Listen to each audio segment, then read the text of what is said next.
앞선 영상에서 우리는 페이지 테이블을 접근하는 시간적인 문제점을 좀 해결할 수 있는 방법으로 TLB라는 것을 이용해서 페이지 테이블을 좀 더 효율적으로 빠르게 접근할 수 있는 방법에 대해서 살펴보았습니다.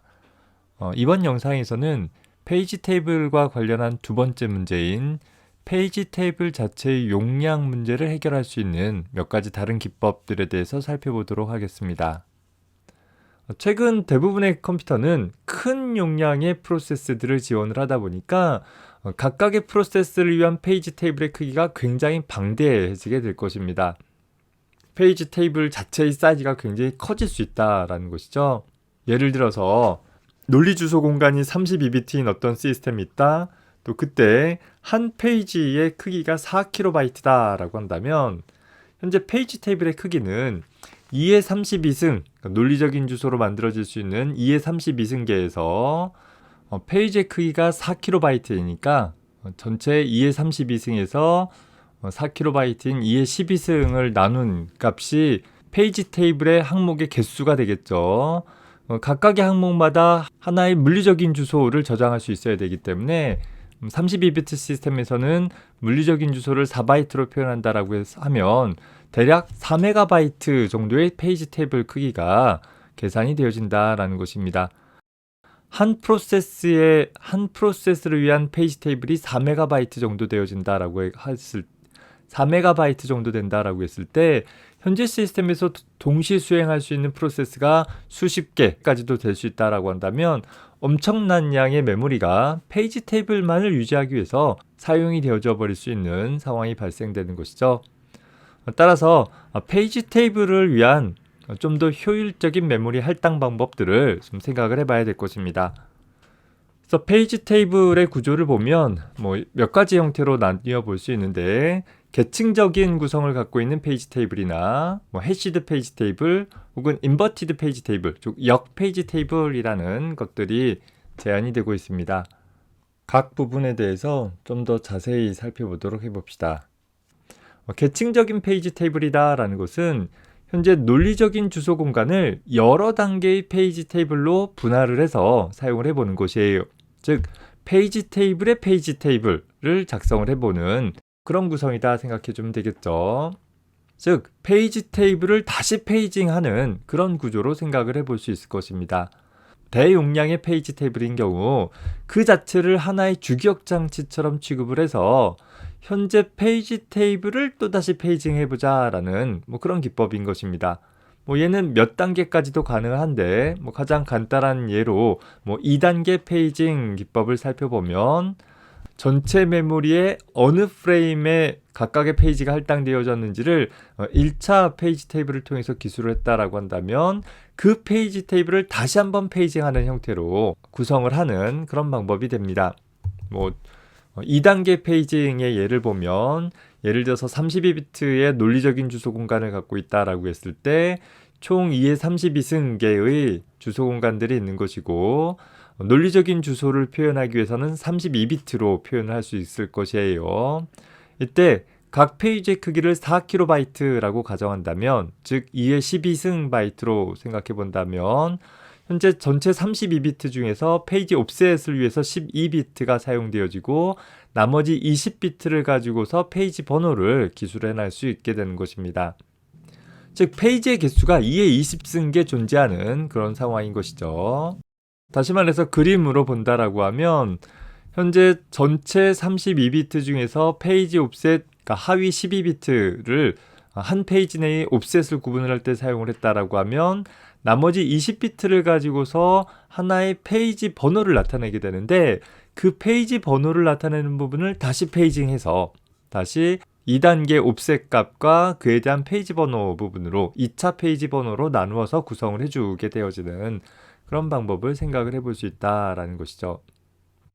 그래서 개념적인 그림을 보면 실제 메모리를 접근을 하기 위한 페이지 테이블이 있을 때 그 페이지 테이블의 특정 위치를 다시 페이징하기 위한 바깥쪽, 그러니까 아우터 페이지 테이블이라는 것을 하나 더 두어 가지고서 전체 페이지 테이블의 크기를 좀 줄여 볼 수 있는 그런 방법이 하나 생각을 해볼 수 있습니다.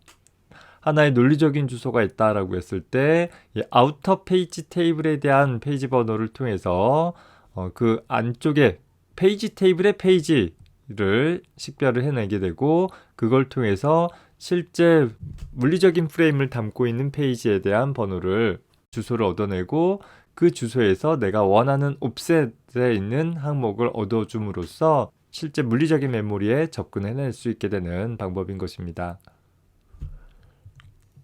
이 방법 같은 경우는 개념적으로 몇 단계든 확장을 해나갈 수는 있을 거예요. 예를 들어서 하나의 논리적인 주소 공간이 64비트로 표현되어진다 라고 했을 때 페이지 내의 옵셋 값이 12비트이고 나머지 52비트 되어져 있는 부분들을 이렇게 42비트와 10비트로 아우터 페이지와 이너 페이지로 다시 나누었고, 역시 이 아우터 페이지가 굉장히 크기 때문에 얘를 한 번 더 나누어서 2차 아우터 페이지와 아우터 페이지로 나누어서 사용을 해보는 이런 방법들을 생각을 해볼 수 있는 것이죠. 개념적으로는 몇 차까지도 계속 확장해 볼 수는 있긴 하는데, 문제는 이렇게 페이지 테이블을 한번 접근한다 라는 행위가 있을 때마다 실제 해당하는 부분에 대한 메모리를 조작하는 일들이 발생이 되어지겠죠. 물론 이런 페이지 테이블의 일부 내용이 TLB에 저장을 할 수 있다라고 하면 조금 더 빠르게 접근할 수는 있긴 하겠지만, TLB라는 메모리가 모든 페이지 테이블을 다 담을 만큼 큰 메모리는 아니기 때문에 메모리를 빈번하게 접근한다라는 것 자체가 다소 부담이 되어질 수 있는, 효율성을 좀 떨어뜨릴 수 있는 그런 방법이 되어져서 제한적으로 사용되어질 필요가 있을 것입니다. 그래서 일부 시스템에서는 가까운 번지 내에서는 페이지 테이블을 1차만 두되 아주 큰 메모리 용량, 어느 지정된 용량을 넘어서는 경우에는 2차 혹은 3차 페이지 테이블을 사용을 하는 것을 부분적으로 적용하는 그런 시스템들도 있습니다. 자, 두 번째 살펴볼 것은 해시드 페이지 테이블이라는 것인데, 논리적인 주소 공간이 32비트보다 커질 때 주로 사용되어지는 그런 페이지 테이블이에요. 소위 가상 페이지 넘버가 페이지 테이블에 해싱되어져서 같은 위치로 해싱된 요소들의 연결 리스트를 갖는 형태로 구성을 하게 되어집니다. 따라서 현재 그 연결 리스트를 따라 버추얼 페이지 넘버와 일치하는 요소가 있는지를 검색해 줌으로써 일치하는 요소에 대한 물리적인 메모리를 얻을 수 있는 그런 방법인데, 이 뒤에 그림을 가지고서 봅시다. 해시드된 페이지 테이블이라는 것은 현재 논리적인 주소가 있다라고 했을 때 역시 페이지 옵셋만큼 잘라된 나머지 부분들이 페이지 번호가 되겠죠. 일반적인 페이지 테이블에서는 이 페이지 번호를 기술하는 데 사용한 비트 수를 기반으로 해서 예를 들어서 4비트다 라고 한다면 페이지 테이블 내의 항목의 수가 2의 4승계가 필요하게 될 것입니다. 그런데 해시드 페이지 테이블은 다시 이 페이지 번호를 일정한 해시 알고리즘을 적용을 해가지고서 몇 개의 그룹으로 묶어줌으로써 페이지 테이블의 항목의 개수를 줄일 수 있는 그런 방법인 것입니다. 해싱 함수라는 건 어렵게 생각할 필요 없어요. 예를 들어 5로 나눈 나머지를 구한다라고 한다면 그 나머지 값은 0부터 4 사이 중에 하나의 정수가 나오겠죠. 즉 5개의 그룹으로 나눌 수 있다라는 것이에요.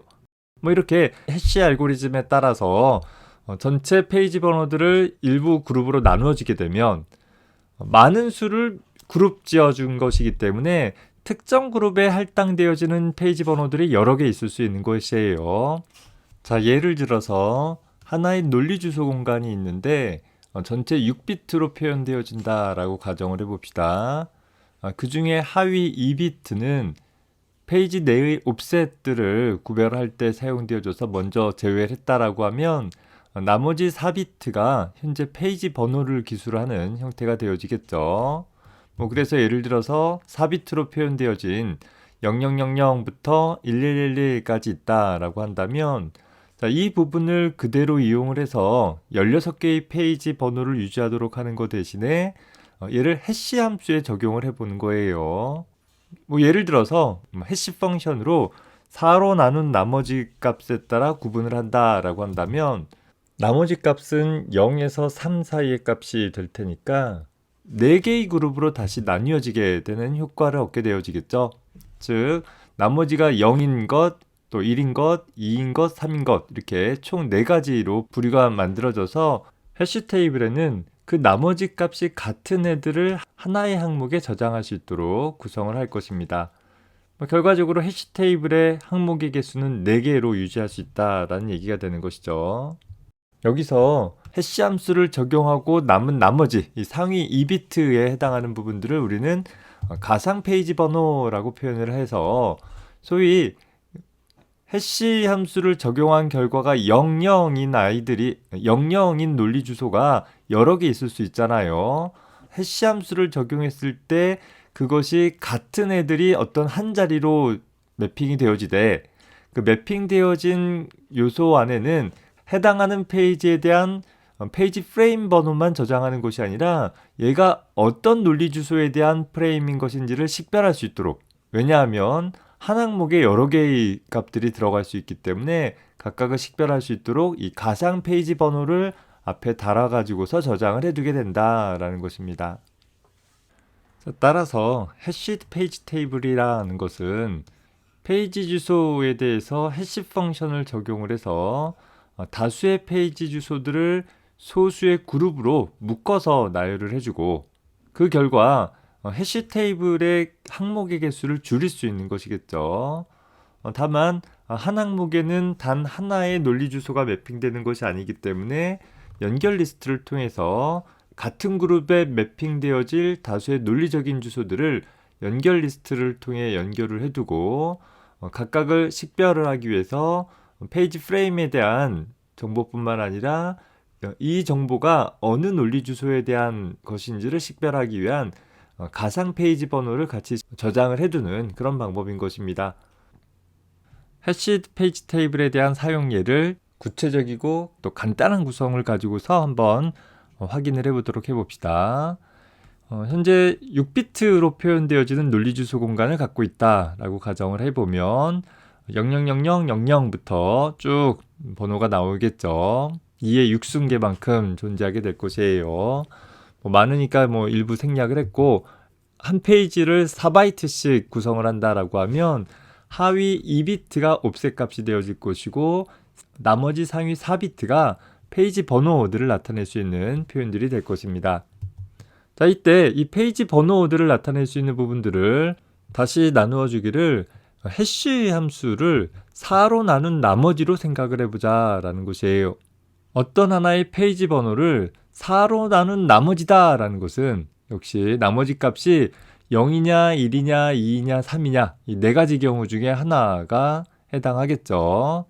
자, 그래서 보면 예를 들어서 1번지라는 논리적인 주소가 있다라고 하면 1번지에 대한 논리적인 주소에 대한 페이지 번호를 보면 현재 페이지 번호 0을 4로 나눈 나머지는 0인 거잖아요. 그러면 우리는 현재 페이지 테이블 0번 요소에 0번 논리적인 주소에 대한 물리적인 프레임 번호들을 매달아 저장을 해 놓는 것입니다. 예를 들어서 현재 논리적인 주소 1번지에 대한 물리적인 프레임 번호는 예를 들어 1111 프레임에 할당했다라고 했을 때 현재 이 해시 테이블 상에 0번 항목에 할당되어질 수 있는 것들은 현재 하나의 항목이 아니라 여러 개의 항목이 있을 수 있기 때문에 각각의 항목들을 식별을 하기 위해서 버추얼 페이지 번호인, 즉 해시 펑션을 적용하고 난 나머지 부분들을 같이 저장을 해둠으로써 현재 해시 펑션을 적용했을 때 0번이 될 수 있는 애들 중에 가상 페이지 넘버가 00인 애는 1111 프레임에 할당됐다라는 것을 명시적으로 나타내 줄 수 있게 되는 것입니다. 자, 또 33번지가 있다라고 한다면 역시 33번에서 페이지 번호를 보면 1000이라는 값이 되어지죠. 이 1000이라는 값을 4로 나눈 나머지를 찾고자 한다라고 하면 역시 얘는 0이라는 나머지 값을 얻게 될 것이에요. 다시 말해서 이 항목 역시 해시 테이블 상에 0번 항목이 저장되는 곳에 연결이 되어지게 되는 것입니다. 그러면 역시 여기에다가 현재 링크드 리스트를 통해 연결하기를 현재 버추얼 페이지 번호 10이라는 것, 이 앞쪽에 있는 것이 버추얼 페이지 번호가 될 것이에요. 버추얼 페이지 번호와 현재 그 프레임에 대한 그 페이지가 할당되어진 프레임 번호를 저장을 해줌으로써 필요한 정보들을 쭉 매달아 나갈 수 있게 되는 것입니다.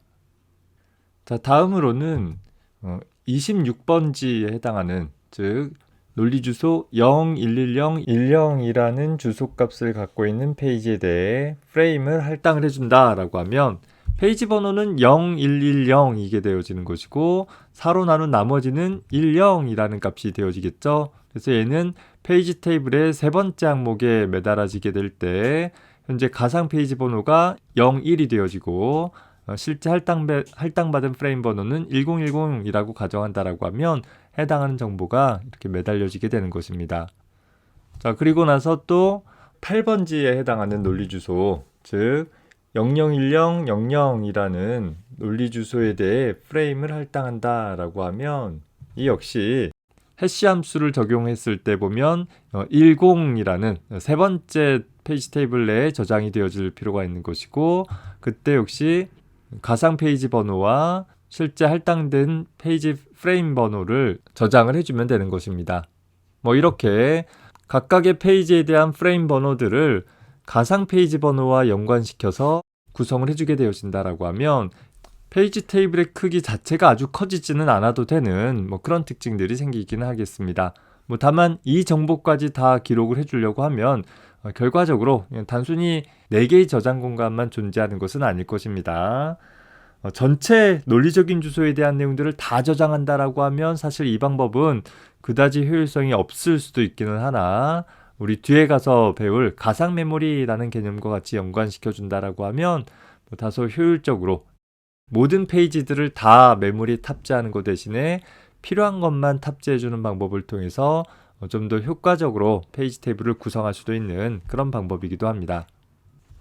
자, 여기서 이때 각각의 페이지 테이블에 저장되어진 정보를 가지고서 실제 물리적인 주소를 만들어내는 방법은 어떻게 하면 되겠어요? 자, 얘 같은 경우에는 프레임 번호가 1111인 것이고 거기에 따른 현재 얘가 페이지 내 옵셋 값이 01번이었었던 거잖아요. 그래서 01이 붙어서서 이것이 실제적인 물리적인 주소가 될 것입니다.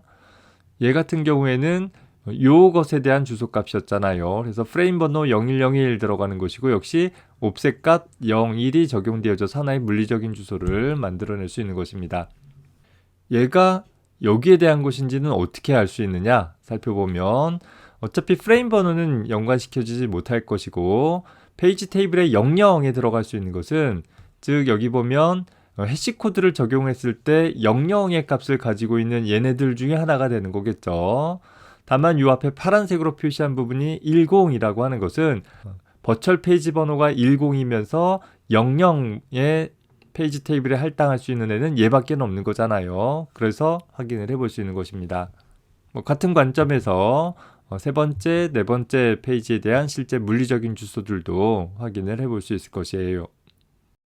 자, 세 번째 소개되어지는 것은 역 페이지 테이블이라는 인버티드 페이지 테이블이라는 것이 존재하는데, 일반적인 페이지 테이블은 현재 페이지가 메모리 프레임 어디에 할당되었는가를 저장하는 방식으로 구성이 되고 있는데 반해서 역 페이지 테이블이라는 것은 각각의 프레임들이 어떤 프로세스에 어떤 페이지에 할당되어 있는가를 기록하는 방식으로 페이지 테이블을 구성하는 방법인 것입니다. 예를 들어 일반적인 페이지 테이블들은 프로세스마다 전체 메모리 중 어디에 접근할 수 있는지를 기록해줘야 하는 그런 상황인 거라면, 인버티드 페이지 테이블은 전체 메모리의 각각의 프레임들이 각각 어느 프로세스에 어떤 페이지에 할당되어 있는지를 기술을 해줌으로써 기존의 페이지 테이블과는 반대의 관점으로 기술을 해주고 있는 방법이기도 하는 것입니다. 그래서 현재 인버티드 페이지 테이블 내의 각각의 항목은 메모리의 각 프레임에 대응되어지고, 일반적인 페이지 테이블은 프로세스마다 페이지 테이블이 존재하지만 인버티드 페이지 테이블 같은 경우에는 현재 시스템에 단 하나의 페이지 테이블만 존재하게 되어지는 것이에요. 그리고 그 페이지 테이블 내에 저장되어 있는 값들은 각각의 옵셋 값별로 프레임 번호를 나타내주되, 페이지 테이블 내에 저장되어져 있는 내용은 그 프레임이 어떤 프로세스의 몇 번 페이지냐라는 정보들이 저장이 되어져 있는 것이죠. 그림을 통해서 봅시다. 현재 이것이 인버티드 페이지 테이블이다 라고 한다면 이 인버티드 페이지 테이블이라는 것은 물리적인 프레임 번호 순서대로 할당이 되고 있는 것이에요. 현재 시스템에 단 하나 존재하면서 이 물리적인 메모리의 각각의 프레임들이 어느 프로세스에 몇 번 페이지에 할당됐는지가 기록이 되어 있어서 예를 들어서 제일 앞에 있는 내용은 0번 프레임에 대한 정보가 되는 것이고 제일 마지막에 있는 것은 마지막 프레임에 대한 정보가 되는 것이죠. 그래서 CPU가 하나의 논리적인 주소를 접근하게 되어지게 되면 CPU가 논리적인 주소를 접근하고자 했을 때 논리적인 주소의 일부분에 대한 정보와 일치하는 정보들을 역 페이지 테이블 내에서 검색을 해서 일치하는 요소를 찾았을 때 그 위치에 대한 인덱스 값이 곧 프레임 번호가 될 것이에요. 제일 앞에 있는 게 0번, 두 번째 있는 것이 1번 이런 형태로 확인을 할 수 있다라는 것이죠. 그 프로세스를 가지고 있는 몇 번 페이지에 현재 프레임 번호 값이 얼마인지를 얻어내는 거죠. 현재 이 PID와 P 값이 일치되어지는 항목이 이 페이지 테이블 내에 몇 번째 존재하느냐를 통해서 이 I 값이 프레임 번호가 되는 것이고 그래서 그 해당하는 프레임의 D 옵셋 값에 떨어져 있는 것이 내가 접근하고자 하는 메모리 주소이다 라는 형태로 확인을 해볼 수 있는 방법인 것입니다. 이런 인버티드 페이지 테이블 같은 경우에는 전체 시스템에 단 하나의 페이지 테이블만 두면 되기 때문에 페이지 테이블의 크기를 획기적으로 줄일 수 있는 그런 방법이기는 해요. 다만 특정 페이지 프레임을 탐색을 하기 위해서 더 많은 시간들이 소요되어진다라는 좀 단점이 있을 것입니다. 왜냐하면 아주 극단적인 예로 내가 접근할 수 있는 접근하고자 하는 논리적인 주소에 일치하는 항목들이 현재 페이지 테이블 제일 마지막에 나온다라고 하면 얘 같은 경우에는 순차적으로 쭉 검색할 수밖에 없기 때문에 상대적으로 시간이 좀 많이 소요되어지는 그런 방법이다라는 것이죠. 물론 이런 탐색 시간을 줄이기 위해서 역시 인버티드 페이지 테이블을 해시 테이블을 통해 가지고서 구성을 해볼 수 있는데 그 경우에는 일반적으로 3번의 메모리 조작이 필요하게 되어지고 이렇게 여러 번 메모리를 조작하는 데 오는 비효율성들을 보완하기 위해서 역시 연관 메모리 형태의 고비용의 하드웨어 캐시를 이용을 해서 구성을 해서 효율성을 좀 보완해 볼 수 있는 방법들도 있을 것입니다. 이렇게 우리는 앞에서 페이징이라는 메모리 관리 방법에 대해서 좀 살펴봤습니다. 페이징이라는 것은 하나의 프로세스의 논리적인 주소 공간들을 각각의 페이지라는 일정한 크기로 나누어서 메모리에 할당해주는 비연속 메모리 할당 기법 중에 하나인 것이죠. 실제 사용자 관점에서의 메모리 공간과 프로세스 입장에서 사용하는 논리적인 주소 공간과 실제 그 각각의 값들이 할당되어 있는 물리적인 주소 공간이 분리되어져 있는 일종의 동적 할당의 한 방법이 될 것이에요. 따라서 그 논리적인 주소 공간에 대한 물리적인 주소 공간들을 동적으로 매핑해주기 위해서 우리는 하나의 페이지 테이블이라는 이런 매핑 테이블들을 가지고서 각각의 논리적인 주소들이 물리적인 메모리 프레임 어디에 할당되어져 있는지를 지속적으로 참조해서 접근을 해주는 그런 방법인 것입니다. 이런 페이징이라는 방법은 전체 메모리 프레임을 일정한 페이지 크기로 나누었기 때문에 외부 단편화가 절대로 발생되지 않을 수 있는 방법이기는 하나 모든 페이지를 일정한 크기로 나누었다 보니까 모든 프로세스의 논리적인 주소 공간이 딱 페이지에 정수배되어지는 것은 아니기 때문에 내부 단편화는 오히려 발생되어질 수 있는 그런 방법이기도 합니다. 다만 외부 단편화에 비해서 내부 단편화가 시스템에 미치는 영향은 상대적으로 좀 미미하기 때문에 그 부분은 그냥 감수하고 넘어가는 그런 부분이 될 것이에요. 더불어서 이 각각의 논리적인 주소 공간이다라는 것은 각 프로세스마다 할당되어지는 값들이기 때문에 기본적으로 각 프로세스마다 페이지 테이블들을 운영을 하게 될 것이고 그러다 보면 다중 프로그래밍 환경에서는 하나의 프로세스가 다른 프로세스로 컨텍스트 스위칭이 일어날 때마다 페이지 테이블에 대한 정보들도 같이 교체되어지는 일들이 필요할 것이에요. 다만 이 부분들은 컨텍스트 스위칭에 대한 오버헤드로 작용이 되어질 것이고 뭐 그 부분들은 TLB 같은 것들을 이용을 해가지고서 다소 보완을 해나갈 수 있게 될 것입니다.